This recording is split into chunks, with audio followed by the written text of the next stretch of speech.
नमस्कार विद्यार्थियों, एक बार फिर से स्वागत है आप सभी लोगों का। आज की क्लास बड़ी ही महत्वपूर्ण है। कल हमने सिलेबस के बारे में जाना था, परीक्षा की तिथि निर्धारित हुई थी और किस प्रकार से सीईटी के एग्जाम को आप फाइट करेंगे उसकी पूरी रूपरेखा को हमने देखा था। हमने कल ये भी बात करी थी फॉर्म भरने का तरीका क्या सही है। और आज की इस क्लास में हम बात करेंगे जनरल साइंस की, जो आपके लिए दैनिक विज्ञान शब्द इन्होंने यूज किया है उसके बारे में। पूरा सिलेबस की व्याख्या मैं कर चुका हूं। अगर आप लोगों ने अभी तक उस वीडियो को नहीं देखा है तो मैं आपसे अनुरोध करूंगा कि आप उस वीडियो को अवश्य देख लें। हो सकता है वो आप लोगों के लिए बहुत ही महत्वपूर्ण हो। विद्यार्थियों, यहां पर एक महत्वपूर्ण चीज क्लियर कर देता हूं कि शब्द आता है विज्ञान। आप लोगों को ध्यान रखना है कि ये जो शब्द है विज्ञान, ये आप लोगों के हर एग्जाम में जनरल साइंस जिसे कहते हैं, एक शब्द और आता है सामान्य विज्ञान।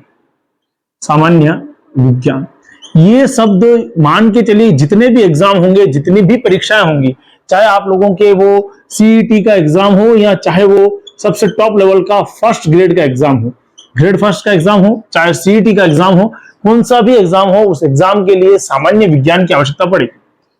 अगर आप लोगों ने 11th-12th में बायोलॉजी या मैथमेटिक्स से ली है तो आप लोगों के लिए ये थोड़ा सा इजी होगा। लेकिन जिन विद्यार्थियों ने कक्षा 10वीं के बाद में, 10th के बाद में विज्ञान को हाथ नहीं लगाया है, साइंस को उन्होंने छुआ तक नहीं है, उन लोगों के लिए विज्ञान एक यूं मान के चलिए कि सिर दर्द हो सकती है या थोड़ी सी टेंशन दे सकती है। लेकिन तनाव की आवश्यकता नहीं है। विज्ञान को हम इस तरह से पढ़ेंगे कि आप लोगों के लिए अत्यंत महत्वपूर्ण सरल शब्दों में मैं आपको समझाने की कोशिश करूंगा। बस शर्त एक ही है, नियमित रूप से कक्षाओं में आपको भी अपना ध्यान देना होगा, अपने मित्रों को इस वीडियो को शेयर करना होगा। जितने सब्सक्राइबर बढ़ेंगे या जितने मैं कहूंगा कि लोगों की संख्या बढ़ेगी, उतना हमको एक उम्मीद मिलती है आप लोगों तक पहुंचने की। तो स्वागत है आप सभी लोगों का एक बार फिर से। विज्ञान पढ़नी है हमको जनरल साइंस में। पढ़ना क्या है, जो ये जो सिलेबस इन्होंने दिया है उसमें है क्या। सीधी सी कहानी बता देता हूं कि कक्षा 8वीं 8th क्लास का जो साइंस है उसको उठा लीजिए, कक्षा 10वीं की है ना, कक्षा 10वीं की और कक्षा 9वीं की विज्ञान को उठा लीजिए। ये तीन चीजों को आपको अपने आस पड़ोस में कई विद्यार्थी हैं जो कि 8वीं का है, 9वीं का है और 10वीं का है, अगर ये तीन किताबें आपके पास में है विज्ञान की, तो मैं कह रहा हूं कि जो सीईटी का जो पात्रता परीक्षा है, समान पात्रता परीक्षा, बड़ी आसानी से आप क्लियर कर पाएंगे। क्लियर करने के लिए विज्ञान के अंदर जो शब्द में मैं केवल अभी यहां पर जो बात कर रहा हूं, केवल विज्ञान की बात कर रहा हूं। कक्षा 8वीं हो, कक्षा 9वीं हो और कक्षा 10वीं की जो विज्ञान की किताबें हैं उनको अपने पास में रखना जरूरी है। पहली स्टेप यही है। दूसरी स्टेप क्या है? दूसरी स्टेप में आपको नोट्स बनाने पड़ेंगे। दूसरी स्टेप क्या करना है? आपको नोट्स बनाने की। क्या आवश्यकता है नोट्स बनाने की? देखिए, हम जो अपनी भाषा में लिखते हैं, जो चीजें हम अपने अनुसार करते हैं, वो कुछ चीजें हमारे समझ में जल्दी आती हैं। एक बात बताता हूं आपको, जैसे कि हम कहीं घूमने के लिए गए तो हम वहां के लोकल व्यक्तियों को ज्यादा पूछते हैं कि ये फला रास्ता किधर जाएगा या हमको उस स्थान पे जाना है, क्योंकि वो लोकल आदमी वहां का ये आपको बड़ी आसानी से बता देगा। लेकिन अगर मान लो कोई फॉरेनर आया हुआ है और आप उसी को पूछे जाके भाई साहब ये रास्ता कहां जाता है, तो वो आपको उसका जवाब नहीं दे पाएगा, क्योंकि वो भी अनजान है। किसी दूसरे के नोट्स के बदले में आप अपने खुद के नोट्स बनाइए, ज्यादा बेस्ट बनेंगे, ज्यादा बढ़िया बनेंगे और आपको हर एक पॉइंट समझ में आ जाएगा। एक और चीज कह देता हूं, साइंस में कभी भी नोट्स बनाए आप लोग, तो ये जो नोट्स बनाने की पैटर्न है, मैं तो कहता हूं कि कंपटीशन एग्जाम का कौन सी भी तैयारी कीजिए, उसके नोट्स बनाने का एक पैटर्न होता है, एक तरीका होता है। ये ऊपर का हाशिया होता है और साइड का एक कॉलम बना हुआ होता है। इसको हमेशा उसके लिए छोड़िए जो कुछ इंपॉर्टेंट है। कहीं पर भी अगर नोट्स बना रहे तो नोट लिखिए, जो पॉइंट आप अपने हिसाब से समझाना चाहते हैं उसको नोट में डाल के लिखिए, ताकि आपको ध्यान रहे। 2-3 कलर का यूज कीजिए। आपके पास में ब्लैक पेन है, ब्लैक पेन रखिए। आपके पास में ब्लू पेन है, ब्लू पेन से लिखिए। आपके पास में इसी के साथ में एक सप्लीमेंट्री पेन और रखिए जिसकी जरूरत पड़ेगी। पेंसिल का उपयोग बहुत कम कीजिए, क्योंकि पेंसिल लंबे समय तक आपको उपयोगी नहीं रहेगी, क्योंकि कई बार ऐसा होगा कि उस एक नोट्स को आपको बहुत आगे तक पढ़ना पड़ेगा, तो उपयोगी नहीं रहेगा। तो क्या करना है, नोट्स बनाने की प्रक्रिया आपको इस प्रकार से रखनी है। फिर उसके लिए आपको कुछ जगह छोड़नी है।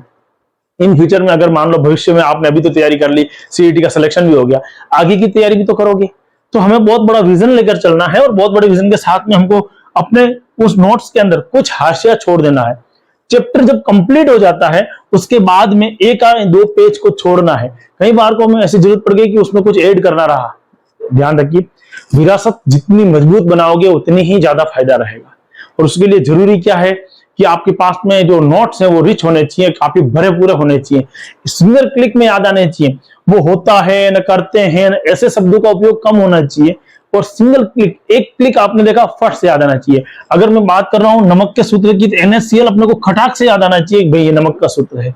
यानी मैं क्या कहना चाह रहा हूं, सीधी सी कहानी क्या है कि सिंगल क्लिक में आपको याद होना चाहिए।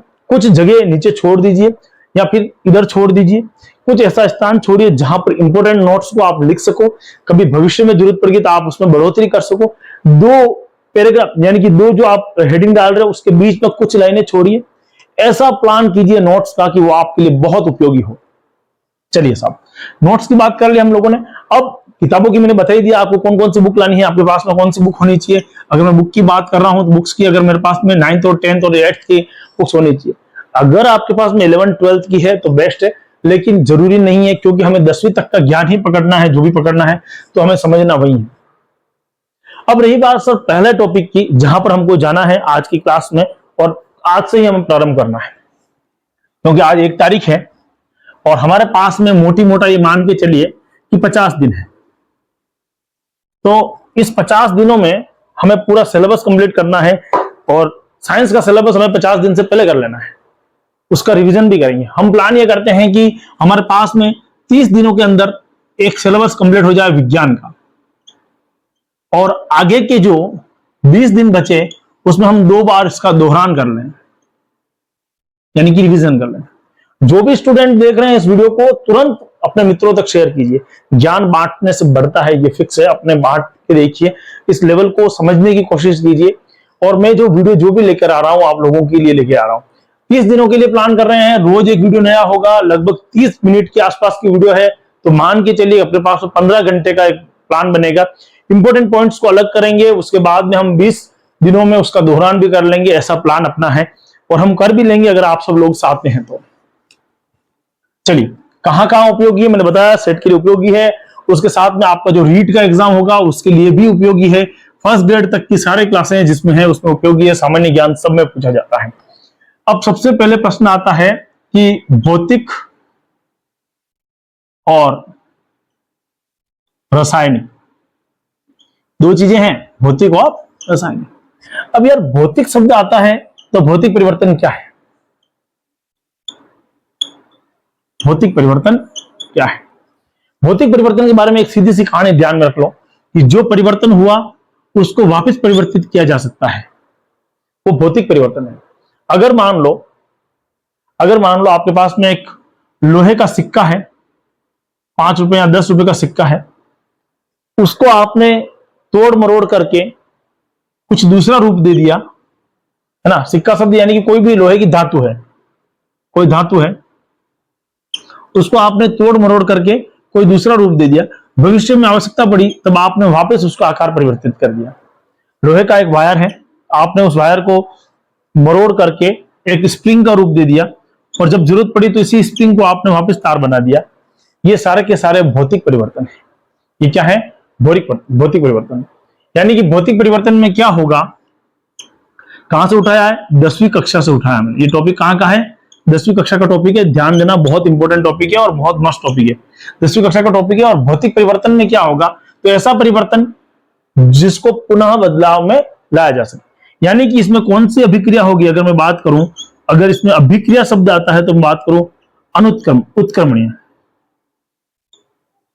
उत्क्रमणीय, है ना, रिवर्सिबल रिएक्शन। उत्क्रमणीय अभिक्रिया कौन सी होती है? ऐसी रासायनिक अभिक्रिया जिसमें उत्पाद अभिकारक को उत्पाद में बदला जा सके और उत्पाद को पुनः अभिकारक में बदला जा सके। क्या कहलाएगा वो? उत्क्रमणीय अभिक्रिया।